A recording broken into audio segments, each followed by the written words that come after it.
je le dis, écoutez, il n'y a pas d'homme indispensable. Tout le cimetière là, il est rempli d'hommes indispensables. Pourtant, le monde tourne. Mais combien de gens, de grands dirigeants sont partis? Pourtant, ça tourne.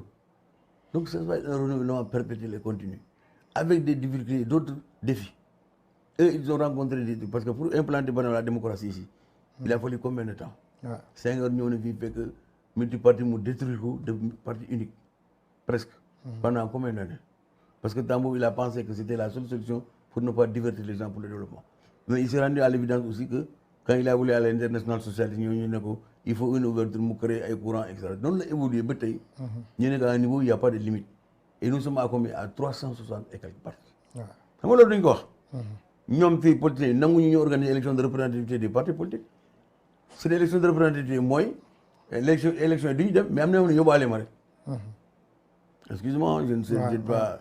C'est-à-dire que si vous créez normalement un projet, vous avez fait pour que imposer Sénégalais, nous avons mais vous avez créé une situation où ils font le plus grand bruit dans ces coalitions. Ils ont une test coalition.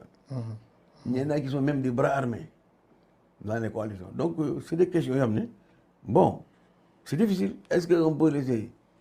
Nous, on est central, on nous a imposé des élections, on a fait des élections, on nous a dit, oui, il y a des subventions, etc. Moi, ça me laisse froid.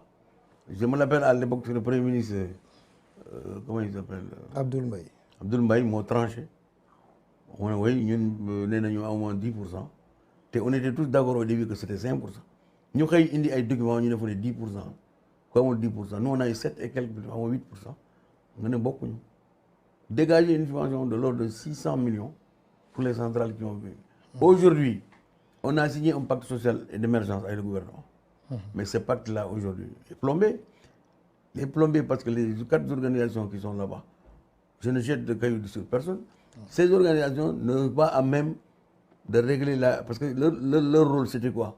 De pacifier un peu les champs sociaux pour permettre aux investisseurs de venir. Le principe, c'est bon. Mais aujourd'hui, ce sont les syndicats de base qui luttent. Dans la plupart, parce que j'ai une centrale, je sais de quoi je parle. Il y a une fragmentation. Et on n'entend pas ces organisations se positionner clairement. Parce que l'État a fait un malin et demi, a voulu, en leur donnant ces moyens de siège, nous avons une location dans un petit pouce là, nous avons des immeubles, des machins, etc. Mais les travailleurs ne sont pas n'importe qui. Justement, parlant de ces travailleurs, gis nañu fan yi ñuy wax la fonction publique locale, la loi 2011-08 du 30 mars 2011, yow da nga demander à ce que ñu appliquer ko pour que augmentation yi nga xam ni que ni par exemple fonctionnaires yi am nañ ko, fonction publique locale war si mën a bénéficier wu parce que dañu wax ni que ni lu ñële am ñii war nañ ko am fondamentalement. Mais pourquoi ñu bëgg leen beddi teg leen de côté? C'est-à-dire que boo xoolee déjà article 29 loolu la wax nee na xam nga à l'époque bu ñu daan jël mesure yu mel nii le ministre des collectivités territoriales dafay jël arrêté d'extension. Donc arrêté d'extension mooy permettre chaque collectivité mu fay parce que vous savez nous avons 603 collectivités locales donc ça veut dire 603 employeurs hein parce que collectivité locale bu nekk yaay fay ñi ngay utiliser. Donc l'article 29 a réglé la question de l'arrêté d'extension parce qu'il y avait toujours des retards et on demandait des rappels que les collectivités parfois ne peuvent pas payer. Parce que beaucoup de beaucoup de Ndagaru, beaucoup de Ranérou par exemple. Ranérou. Donc, etc. Donc maintenant, article 29, article 30 aussi, les charges là, hausse accueillie, collectivité locale, il y a quoi fait employé. Mais donc, pour qu'on mette en œuvre l'article 30, c'est-à-dire que pour que nous jàkkaarloo ñun ak maire yi parce que loolu mën na am bu fekkee ne président signé na décret muy yokk payeur yi nivelé ñëpp nous serons en face des maires ou des présidents de département pour leur dire de nous payer. Maintenant, ce que nous avons proposé, nous avons dit à l'État de bien regarder la situation. Parce que si le truc dure, il y aura des rappels. Et qui va payer les rappels? Avec quel moyen? Parce que côté local, vous avez aussi un budget. Le budget, soit un virement de crédit, si tu as encore de l'argent, soit autre chose. Parce qu'en général, la période, il y a 80-70% du budget consommé. Donc, il faut que discrimination yu jeex nous avons 3 dossiers brûlants là soi-disant prime Covid nous remercions le ministère de la Santé à l'époque Abdoulaye Diouf Sarr qui avait payé la plupart des agents il reste encore un stock estimé à presque 350 agents pour près de 104 millions loolu war na ko fay la dernière fois quand nous avons été en négociation avec le gouvernement le ministre des Finances Abdoulaye Daouda Diallo a dit il y a pas de souci on va prendre ça on va résorber ça on a également la prime des agents de santé qui a augmenté l'indemnité de logement la prime de risque la prime d'itinérant et la prime d'indemnité paramédicale loolu tamit xaalis bi disponible na parce que le ministre des Finances nous a confirmé mais pour faire le fichier national il y a des difficultés souvent c'est nous qui allons par commune recenser les gens c'est pas normal c'est pas notre job ça ça c'est l'autorité qui doit le faire nous avons dit au ministre des collectivités locales maintenant il faut pas aussi que l'État t'impose prenne des mesures sans que vous soyez associés vous devez être dans le dispositif parce que vous avez l'État est un démembrement la collectivité locale est un démembrement parfois dañ lay ay dizaines de compétences yu ñu transféré bu ñu jël ay mesures à impact financier il faut ñu xool environnement est-ce que ñëpp lay touché je viens d'ailleurs demain je vais faire un point de presse avec les responsables des universités qui m'ont dit que eux aussi ils sont concernés par la hausse ils ne comprennent pas qu'ils soient écartés donc oui donc il faut que yooyu bu ñu koy def qu'il y ait une sorte de coordination gouvernementale et c'est là où j'ai moi dit que l'absence de premier ministre aujourd'hui Macky pour moi avait fait une erreur je l'assume en supprimant le poste de premier ministre parce que premier ministre ñu ñoon dimbali ci question sociale yi lii il ne peut pas président de la République mënoon na ku jóg Macky Sall ku jóg vous regardez aujourd'hui toutes les difficultés soo wone du fait qu'il dit qu'il va faire du fast track donc il prend le pays c'est lui le gouvernement c'est lui le président c'est pas possible donc tey bu fekkee ne yooyu am na coordination amoon na entre différents ministères il y aura pas de difficulté pour faire des grèves inutiles parce que un pays où moi je suis d'accord en tant que Sénégalais qu'il faut parfois un peu de calme pour que nit ñi ñemee ñëw ci dëkk bi investir donc pour yow il faut vivement le retour du c'est premier fondamental ministre il ne peut pas de toute façon kenn mënu fi gérer te mën amoo poste premier ministre ku ko tenter tu vas échouer parce que tu ne pourras pas supporter la pression sociale ku jóg le matin ba ñu sa demee te mu ne Macky Sall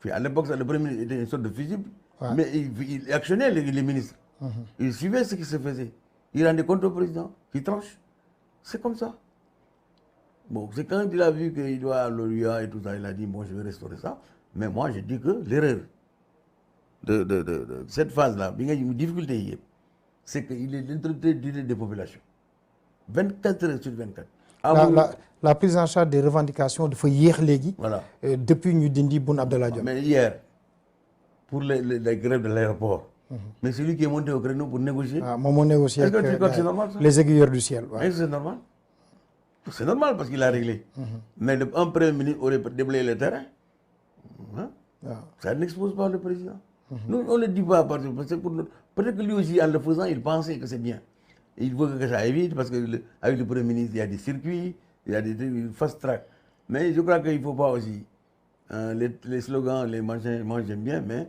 il faut savoir le contenu parce que yow président charge yu mu am rek le président c'est tous les pays c'est pas quelqu'un qui gère un ou deux petits marchés c'est les pays si les gens tous là-bas au fond à Fongolemi il doit savoir il doit être au courant tous les renseignements qui vont tomber sur sa table moi je ne sais pas je suis pas président mais j'imagine qu'un président de la République xam naa heure yi ngay tëdd kenn xamul ban ak heure bu ngay jóg parce que dafa bari sans compter la demande sociale ku nekk yaa ngi bëgg a jóg président laa bëgg président laa bëgg pour lan la parce que da nga am soxla da nga am kii mais tey boo xooloon les rôles sont bien répartis déjà les collectivités locales sont un maillon important dans la prise en charge de la demande sociale tey mairie bu ñu fi am naan ko xaaral ba ñu tëj bu ñu demee grève dañuy xam ne lan mooy mairie xam nga ba léegi les mairies peuvent paralyser le fonctionnement normal du pays l'administration c'est nous benn extrait de naissance rek état civil rek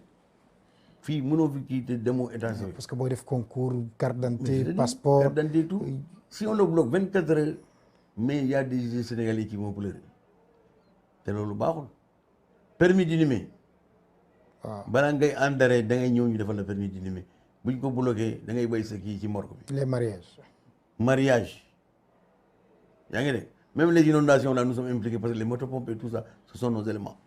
L'hygiène, la propreté de la ville. Donc, lolo, dañ ko war a mettre au cœur, renforcer moyens nit ñi ñuy liggéey. Et d'ici décembre, à tout moment, vous pouvez déclencher. Non, nous avons finalement arrêté d'ailleurs que c'est le 20 septembre à minuit, si aucune mesure n'avancée n'est notée le 21, 22 et 23 en grève d'avertissement de 3 jours. Septembre. Wow. Dans 3 semaines ou 2 semaines et demie. Nous allons agir parce qu'il faut que ça bouge. Parce que nous aussi, on ne peut pas être là à mobiliser les gens pour rien. Les travailleurs ne sont décidés, ne peuvent rien entendre. Parce que pour nous, en 24 heures, en 72 heures, on peut régler le problème. De quoi il s'agit? D'appliquer la loi qui nous donne cet avantage. Et si c'est le cas, le président de la République a augmenté, il a augmenté les salaires, c'est une très bonne chose. Il doit donner des instructions, signer un décret. Parce que il faut un décret pour que nous puissions appliquer. Même les autres, je ne sais pas comment ils ont fait pour le faire parce que l'État a beaucoup de moyens. L'État peut régulariser. Par urgence peut agir, mais il régularise parce qu'il faut beaucoup de voler. Aucun payeur au Sénégal ne va accepter de payer parce que vous savez, le payeur, le comptable, il est pécuniairement responsable de sa caisse. On l'a vu dans l'histoire de la caisse d'avance. Ah, mais bon, les Mbaye Touré et autres. C'est des problèmes. Tu as une base de référence, tu ne peux pas. Donc il faut que tout ça soit harmonisé. Nous gagnons des quêtes beaucoup. D'ailleurs, ce que nous avons dit aux collectivités locales, c'est ça. Ce sera l'une des patates chaudes buy xaar le gouvernement bi ñu war a teg en septembre. Tout à fait. waaw kooku moom defe naa nu mu gën a gaawee te kooku soxla sax ñu xaar gouvernement bu bees war nañ ko mën a régler léegi nii affaire yi réglé parce que nous aussi on ne peut pas donner l'impression qu'on agit parce qu'il y a une sanction politique. C'est pas notre problème, nous. C'est pas du chantage. C'est pas du chantage. Non, ils savent que nous, on ne fait pas ça. Pendant 20 ans, 25 ans, nous avons travaillé ensemble pour mettre la fonction publique sur les rails. Dañuy grève ñu bay bépp travailleur amoon nañ woo yéen da ngeen di bay da ngeen dem ba ñu yaakaar ni ki man leen non affaire yi du noonu du doole rek xel aussi mu ngi ci parce que li ñu doon def c'est original. On a écrit ligne par ligne, point par point, virgule, on a écrit le code nous-mêmes. C'est des experts sénégalais, l'État, nous, avec les élus. On a essayé de faire ça. Mais maintenant, bi ko defee ba loi bi ñu ko wote mars 2011. Abdoulaye Wade Aliou Sow moo yóbboon projet bi à l'Assemblée ñu voté ko. Mais il nekkati les décrets d'application sont presque au nombre de 45. Chaque fois qu'on va au fond, même nous, on était perdus. Bu ñu demee ba ci biir ñu gis ne article tel pour appliquer il faut un décret. ñu doon noonu la ñuy def ba yàlla may ñu yëpp boucler na ba direction générale de la fonction publique ñu instauré ko.